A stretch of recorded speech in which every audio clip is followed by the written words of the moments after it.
पुराने समय में एक राजा था जो एक दिन शिकार पर चला गया। वह दाछी गांव के पास था जब उसने एक हांगुल यानी बारहसिंगा देखा। वह इस हिरण के पीछे पीछे कई मीलों तक गया, मगर हांगुल जंगल में भाग गया और कहीं दिखाई नहीं दिया। राजा को बहुत गुस्सा आया और निराशा भी हुई। जब वह जंगल से वापस अपने शिविर की तरफ आया तो झाड़ियों के पीछे से एक आवाज़ सुनाई दी। वहाँ देखा तो एक सुंदरी थी। राजा ने पूछा, तुम कौन हो और इस जंगल में क्या कर रही हो? तो वह बोली, ए राजा, मैं चीन के एक राजा की बेटी हूँ। मेरे पिता को युद्ध में बंदी बना लिया गया है। मेरे पिता के शत्रु मुझे भी बंदी ना बना लें, इसलिए मैं वहाँ से भाग आई और भागते भागते इस वन में पहुँच गई। आपने मेरी कहानी तो सुन ली, अब आप बताइए कि आप कौन हैं? राजा बोला, ए सुंदर नारी, मैं यहाँ का राजा हूँ। अच्छा ही हुआ कि मैं यहाँ से गुजर रहा था, नहीं तो यहाँ तुम्हें कोई भी पशु हानि पहुँचा सकता था। यह सुनकर वह स्त्री फिर से रोने लग गई। अब क्यों रो रही हो? क्या हुआ? मेरा शिविर पास में ही है, अब कोई खतरा नहीं है। ए राजा, मैं इसलिए रो रही हूँ कि ना मेरा पिता और ना मेरी माँ सब छूट गए और अपना देश भी छूट गया। यहाँ अपने देश से दूर, अपने माता पिता से दूर मैं क्या करूँगी? ना घर ना कोई साथी, क्या करूँगी मैं अब? मैं इसलिए ही रो रही हूँ। तो राजा बोला, तुम यह रोना बंद करो, हम तुम्हारी देखभाल करेंगे, चलो मेरे साथ। पर एक शर्त। कैसी शर्त? आप मुझे अपनी पत्नी बनाओ, तभी मैं आपके साथ जा सकती हूँ। अगर आप मुझसे शादी करेंगे तो फिर मैं आपकी हर बात मान लूँगी। सुंदर नारी ने कहा, ठीक है, चलो मेरे साथ। राजा ने उसके साथ विवाह किया और वे राजमहल में रहने लगे। राजा का प्रेम चीन से आई इस सुंदरी की ओर दिनों दिन बढ़ता गया। उसने इस सुंदर नारी के लिए डल झील के किनारे पर एक नया भवन बनवा दिया। भगवान के पास बने इस नए महल में राजा ज़्यादा से ज़्यादा समय बिताता था और रनिवास की तरफ अब कम ही जाता था। मगर उसे क्या पता था कि नए भवन में रहने वाली रानी कितनी भयानक प्राणी थी। वह उस पर सारा प्यार न्यौछावर करता था, मगर वह स्त्री उसे कोई भयानक बीमारी दिए जा रही थी। राजा के पेट में भयंकर दर्द उठने लगा। वे उस दर्द की पीड़ा से तड़पने लगे। हकीम लोग बुलाए गए, मगर बीमारी में कोई सुधार नहीं हुआ। यहाँ तक कि अब यह लगने लगा कि इस अज्ञात बीमारी का कोई इलाज होने के कारण राजा की मृत्यु भी हो सकती है। आखिर में एक जोगी वहाँ आया। वह हर रोज़ उड़ता हुआ आता था और दूध गंगा से पानी ले जाता था और हरी पर्वत से कुछ मिट्टी ले जाता था। वह यह पानी और मिट्टी फिर अपने गुरुजी को देता, जिसका यह शिष्य था। जब जोगी ने एक नया भवन डल के पास देखा तो वह इसमें घुस आया। पवित्र पानी और पवित्र मिट्टी कमरे में एक तरफ रखकर पलंग पर लेट गया। यह राजा का पलंग था। सोते समय जोगी ने एक अनमोल मरहम का डिब्बा सिरहाने के नीचे रखा। थकान के कारण थोड़ी ही देर में जोगी को नींद आ गई। जब राजा आ गए तो उन्हें अपने पलंग पर एक जोगी को सोया हुआ देखकर आश्चर्य हुआ, लेकिन राजा ने जोगी को जगाया नहीं। राजा वहीं पलंग के पास बैठे रहे। राजा ने पवित्र पानी का कमंडल, पवित्र मिट्टी और मरहम का डिब्बा देख लिया। मन में इन चीज़ों का कारण जानने की उत्सुकता हुई, मगर जोगी के जगाने तक कुछ नहीं किया जा सकता था। इसलिए राजा ने ये तीनों चीज़ें छिपा लीं। थोड़ी देर में जोगी जाग गया तो सामने राजा को देखकर आश्चर्यचकित हो गया और फिर अपनी तीनों चीज़ें गायब देखकर भीगी बिल्ली सा बन गया। यह देखकर राजा ने कहा, घबराओ नहीं, तुम्हारी सारी चीज़ें यहीं हैं। पहले यह बताओ कि यहाँ क्यों और कैसे आए। जवाब मिल जाएगा तो मैं सारी चीज़ें वापस कर दूँगा। तब जोगी ने तीनों चीज़ें वापस पाने के लिए राजा को सब कुछ बता दिया। राजा ने सभी वस्तुएं लौटा दीं। जोगी ने झुककर प्रणाम किया और वहाँ से निकल गया। वह उड़ता हुआ जल्दी से जल्दी अपने गुरु जी के पास पहुँच गया। गुरु ने देरी से आने का कारण पूछा तो जोगी ने बताया कि वह डल के पास बने भवन में विश्राम के लिए रुका था और राजा से भी भेंट हो गई। यह भी बताया कि जब वह सो गया था तो सारी वस्तुएं छिपा ली गई थीं, मगर बाद में राजा ने सब लौटा दिया। एक अच्छा व्यक्ति हमें राजा का कृतज्ञ होना चाहिए कि उन्होंने मरहम और बाकी चीज़ें लौटा दीं। मुझे उनके पास ले चलो, गुरु जी ने कहा। जो आज्ञा। यह कहकर जोगी अपने गुरु जी को राजा के पास ले गया। दोनों ने मरहम लगाई थी और उड़ते हुए राजा के पास पहुंच गए।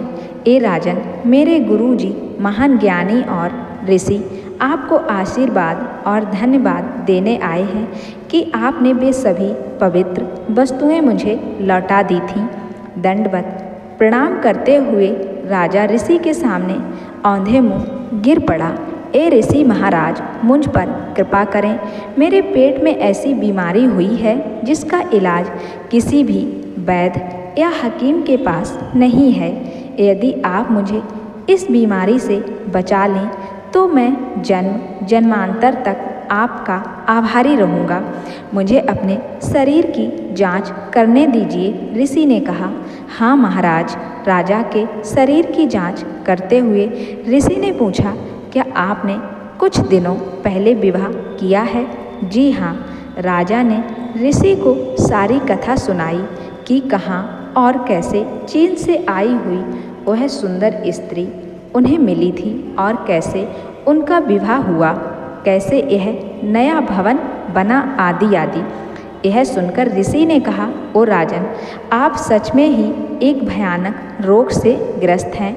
कुछ दिनों तक ऐसे ही चलता रहा तो आपकी मृत्यु भी हो सकती है, लेकिन अब आप सुरक्षित हैं। मैं आपकी रक्षा करूंगा। जैसा मैं कहूं वैसा कीजिए। जी गुरु महाराज, आप अपने रसोइये से कहिए कि वह आपकी पत्नी के खाने में कुछ ज़्यादा नमक डाल दे और जब वह रात को खाना खाए तो ध्यान रखें कि उसके कमरे या उसके आसपास कहीं भी पानी ना हो। आप रात भर जागते रहिए और कल सुबह मुझे बताना कि रात को क्या हुआ था और डरिएगा नहीं, आपको कुछ नहीं होगा, मैं यहीं हूँ। राजा ने ऋषि के निर्देशों का पूरी तरह से पालन किया। जैसा कि मालूम ही था, रात को सुंदर नारी प्यास के मारे इधर उधर पानी ढूंढने लगी, मगर कमरे में कहीं भी पानी नहीं था। फिर उसने अपने पति को देखा कि क्या वे सोए हुए ही हैं। जब उसे विश्वास हुआ कि पति सो रहे हैं तो उसने एक सर्प का रूप धारण किया और कमरे से बाहर गई। वह सीधे झील के पास गई और खूब सारा पानी पिया।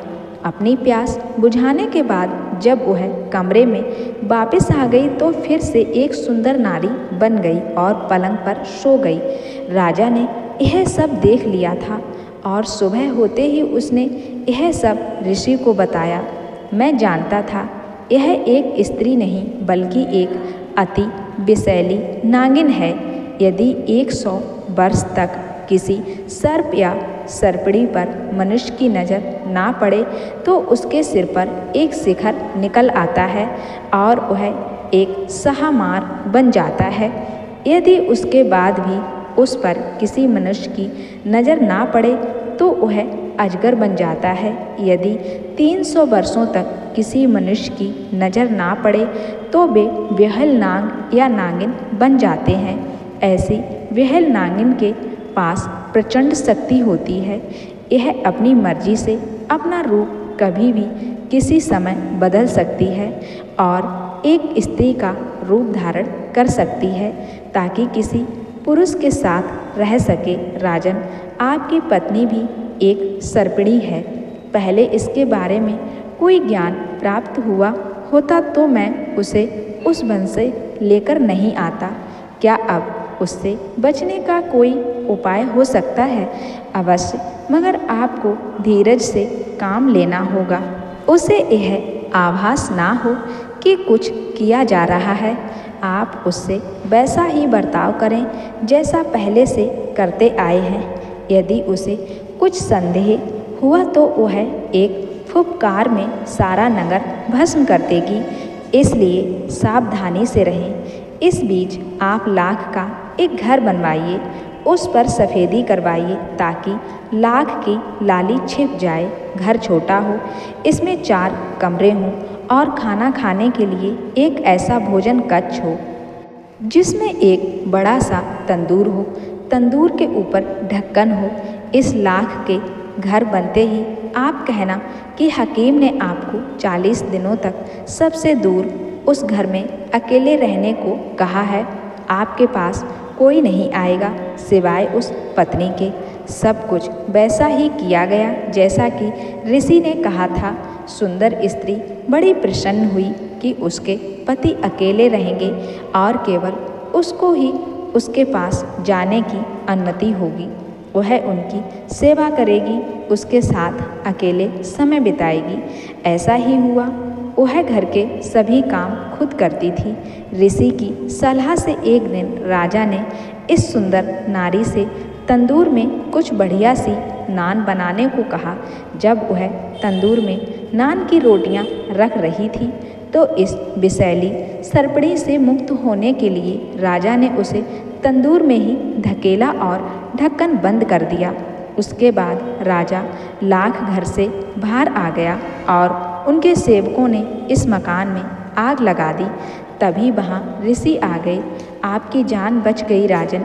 ऐसी विषैली सर्पिणी से बचना बहुत कठिन था। अब आप अपने महल में जाइए और वहाँ शांति से रहिए।